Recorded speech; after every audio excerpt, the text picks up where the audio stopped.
और इस बीच एक और बड़ी खबर आपको बता देते हैं, ईरान पर 1000 से ज्यादा ठिकानों पर हमले हुए हैं। यूएस इजराइल ने 1000 से ज्यादा हमले किए हैं। ईरान की राजधानी तेहरान के गांधी अस्पताल पर हमला हुआ है। यूएस इजराइल ने गांधी अस्पताल पर हमला किया है। तेहरान के गांधी अस्पताल से मरीजों को शिफ्ट किया गया। तो तस्वीरें भी आपको चूंकि वहां पर लगातार हम दिखा रहे हैं, दोनों ही तरफ से हमले हो रहे हैं। ईरान पर भी हमले हो रहे हैं, फिर ईरान कर रहा है इजराइल पर भी हमले। और आपको याद होगा कल तो ईरान की तरफ से यूएस मिलिट्री बेस को भी निशाना बनाया गया था। एक साथ 27 यूएस मिलिट्री बेस को निशाना बनाया था ईरान ने, और ईरान ने इसकी चेतावनी पहले ही दे दी थी कि अब हम बहुत बड़ा हमला करने जा रहे हैं। और अब ये जानकारी मिल रही है, कुछ लगातार वहां से तस्वीरें सामने आ रही है, आप देख पाएंगे तस्वीरें। ईरान ने 1000 से ज्यादा ठिकानों पर एक साथ हमला बोला। यूएस इजराइल ने 1000 से ज्यादा यहां पर हमले किए हैं ईरान पर, और ये कुछ तस्वीरें भी आपको हम दिखा रहे हैं।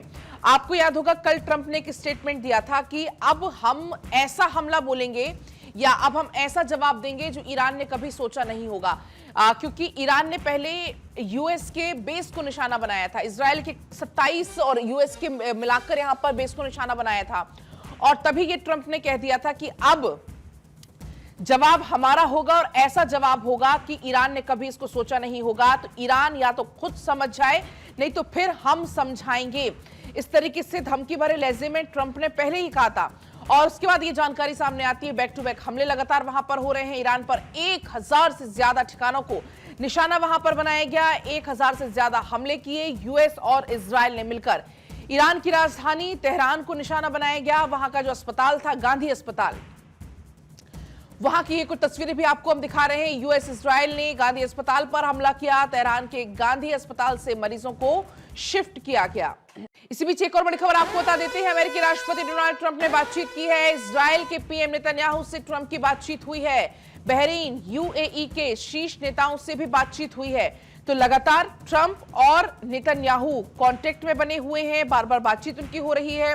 कल आपको याद होगा, कल जैसे ही ये जानकारी सामने आती है कि खामेनी की मौत हो चुकी है, खामेनी का खात्मा हो चुका है, उस दौरान भी ये एक और जानकारी आई थी सामने कि ट्रंप और नेतन्याहू की आपस में बातचीत हुई है।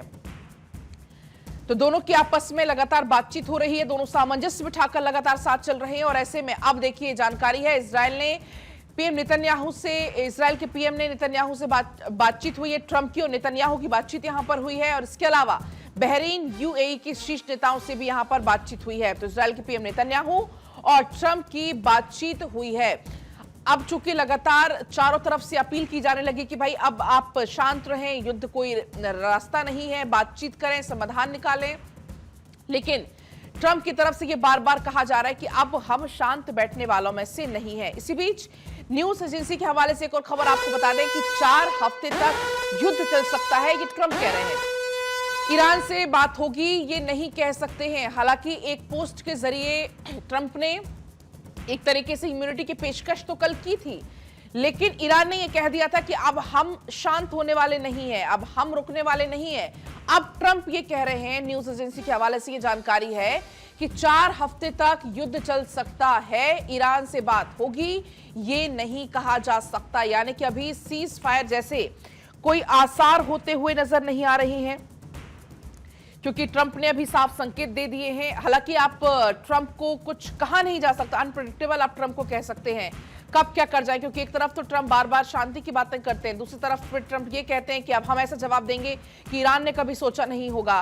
तो एक तरफ शांति दूत की छवि, दूसरी तरफ इस तरीके की बातें। अब देखना यह होगा कि ये युद्ध कितना चलता है, ईरान कब तक टिक पाता है, क्योंकि ईरान सिंगल है, ईरान के सामने 2 अलग देश हैं, अमेरिका और इजराइल, दोनों ही शक्तिशाली हैं। और ऐसे में अब देखना यह होगा कि कितने दिन तक ये वॉर छिड़ पाती है। हालांकि ट्रंप ने यह कह दिया है कि 4 हफ्ते तक, लगभग 1 महीने तक कह रहे हैं कि ट्रंप ये युद्ध चल सकता है। इसी बीच एक और बड़ी खबर आपको बता देते हैं, पाकिस्तान में खामेनी के समर्थन पर यह बड़ी जानकारी है। प्रदर्शन में पाकिस्तान में अब तक 23 लोगों की मौत हो गई है।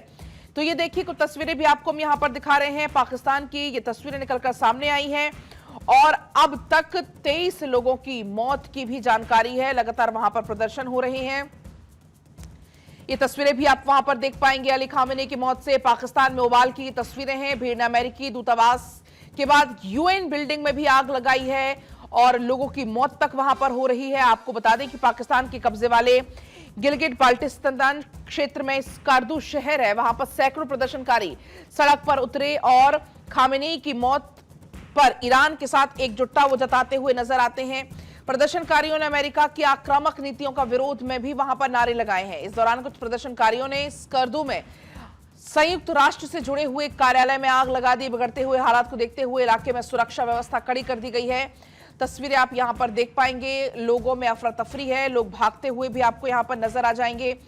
आपको बता दें प्रदर्शनकारियों ने अमेरिकी दूतावास पर धावा बोला, दीवार फांदकर अंदर घुसने की कोशिश की। इस दौरान गोलीबारी हुई और कम से कम अब तक जानकारी है 23 लोगों की मौत हो गई है, 30 से ज्यादा लोग इसमें घायल बताए जा रहे हैं। इसी बीच एक और बड़ी खबर है, इराक के इस्लामिक रेजिडेंट्स का ये दावा है इराक में यूएस बेस पर ड्रोन से हमला किया गया, ड्रोन से 23 ऑपरेशंस को अंजाम दिया गया। इरबिल शहर में धमाकों की आवाज लगातार सुनी जा रही है। तो इराक के इस्लामिक रेजिस्टेंस का यह दावा भी सामने आ चुका है इस बीच कि इराक में यूएस बेस पर ड्रोन से हमला हुआ है और एक साथ 23 ऑपरेशन को यहां पर अंजाम दिया गया है ड्रोन के जरिए।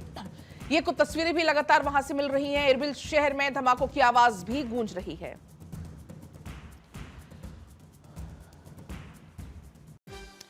और वहीं यूएई के विदेश मंत्रालय का स्टेटमेंट आपको बता देते हैं। यूएई ने तेहरान में अपना दूतावास बंद कर दिया है। ईरान से अपने दूतावास को यूएई ने वापस बुला लिया है।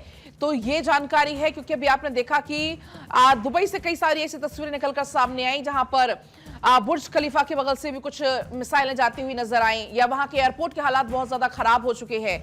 यूएई के विदेश मंत्रालय का ये स्टेटमेंट है कि यूएई ने तेहरान में जिस तरीके से अपना दूतावास है उसको बंद कर दिया है।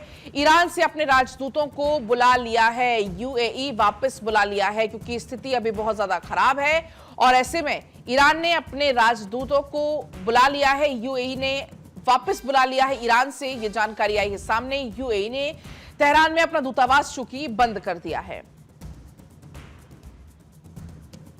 और वहीं यूएई में एंटी मिसाइल सिस्टम अब सक्रिय हो गया है। कई सारी मिसाइलों की इंटरसेप्ट भी किया गया क्योंकि लगातार वहां पर मिसाइलें छोड़ी जा रही हैं। कई सारी आपने तस्वीरें देखी होंगी जो इस वक्त सोशल मीडिया पर काफी फ्लोट भी हो रही हैं और ये तस्वीरें आपको हम दिखा रहे हैं। आप देख पाएंगे यहां पर काला उठता हुआ धुआं आपको नजर आ जाएगा। लेकिन यूएई में एंटी मिसाइल सिस्टम सक्रिय हो गया है। कई सारी ऐसी मिसाइलें हैं जिनको इंटरसेप्ट भी किया गया, यानी इनको हवा में ही नष्ट भी कर दिया गया है क्योंकि वहां का जो मिसाइल सिस्टम है, एंटी मिसाइल सिस्टम है, वो सक्रिय हो गया है।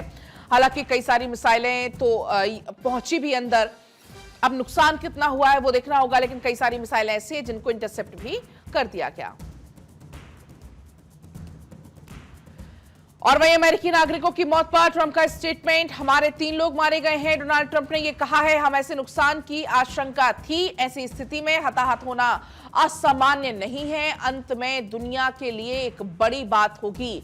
ट्रंप की तरफ से यह कहा गया है क्योंकि ये जो पूरी स्थिति बनी हुई है इस वक्त, ऐसे में लगातार लोगों की मौत हो रही है और अमेरिकी नागरिकों की भी इसमें मौत हुई है। ट्रंप ने उनको लेकर स्टेटमेंट दिया है कि हमारे अब तक 3 लोग मारे गए हैं। हालांकि ईरान कह रहा है कि 560 यूएस सैनिक मारे गए हैं, लेकिन यहां पर ट्रंप की तरफ से यह कहा गया है कि हमारे 3 लोग मारे गए हैं।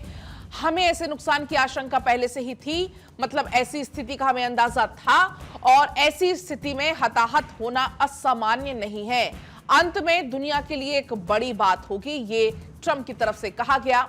और जब खामेनी की मौत का जिक्र ट्रंप ने किया तो यह कहा भी कि दुनिया का सबसे क्रूर शासक जो कि अब मारा गया वो हमसे बच नहीं सका, ये कहा गया था। इसी बीच एक और स्टेटमेंट आपको बता देते हैं, व्हाइट हाउस का स्टेटमेंट है कि अभी ईरान पर हमले जारी रहेंगे, अंत में ईरानी नेताओं से बात करेंगे ट्रंप। ये जानकारी निकलकर सामने आई है क्योंकि ट्रंप ने यह कहा कि ये जो युद्ध है अभी वो 4 हफ्ते तक चलने वाला है, यानी कि लगभग 1 महीने तक चलने वाला है। और व्हाइट हाउस की तरफ से भी कुछ यही कहा गया। व्हाइट हाउस की तरफ से यह कहा गया, ईरान पर हमले के बाद व्हाइट हाउस ने यह कहा कि अभी ईरान पर हमले जारी रहेंगे, अंत में ईरानी नेताओं से बात करेंगे ट्रंप, ये व्हाइट हाउस ने कहा है। लेकिन अभी ऐसा लग रहा है मानो ईरान सुनने के लिए तैयार नहीं है, बातचीत करने के लिए, टेबल पर आने के लिए तैयार नहीं है। अभी आक्रामक अंदाज में फिलहाल ईरान नजर आ रहा है और ट्रंप ने यह कहा भी कि लगभग 4 हफ्ते तक पहले युद्ध चलेगा और